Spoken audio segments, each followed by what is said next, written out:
కల్పవృక్ష వాహనంపై శ్రీ గోవిందరాజస్వామి. తిరుపతిలోని శ్రీ గోవిందరాజస్వామి వారి బ్రహ్మోత్సవాల్లో భాగంగా 4వ రోజైన గురువారం ఉదయం గోవిందరాజస్వామి వారు కల్పవృక్ష వాహనంపై భక్తులను కటాక్షించారు.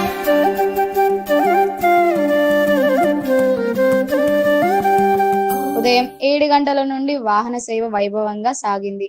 వాహనం ముందు గజరాజులు టీవీగా నడుస్తుండగా భక్తజన బృందాల కోలాటాలు, మంగళ వాయిద్యాల నడుమ స్వామివారి వాహన సేవ కోలాహలంగా జరిగింది. భక్తులు అడుగడుగున కర్పూర హారతులు సమర్పించి వారిని దర్శించుకున్నారు.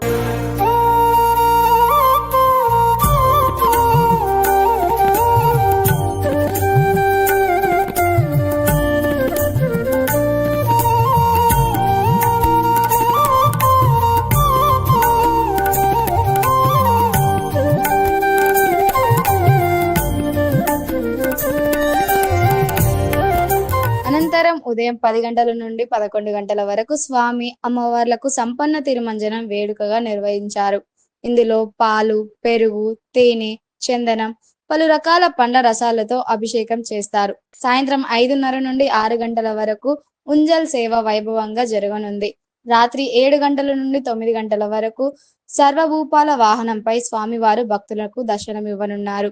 రాజా ప్రజారంజనాథ్ అన్నట్లు ప్రజలను రంజింపజేసేవారే రాజులు. అనంత విశ్వానికి సర్వభూపాలుడైన శ్రీ గోవిందరాజస్వామి కలియుగంలో దుష్ట శిక్షణ, శిష్టరక్షణ కోసం సర్వభూపాల వాహనాన్ని అధిరోహిస్తాడు. షేర్ చేయండి, లైక్ చేయండి, సబ్స్క్రైబ్ చేయండి. మరిన్ని వీడియోల కోసం బెల్ సింబల్ పై క్లిక్ చేయండి.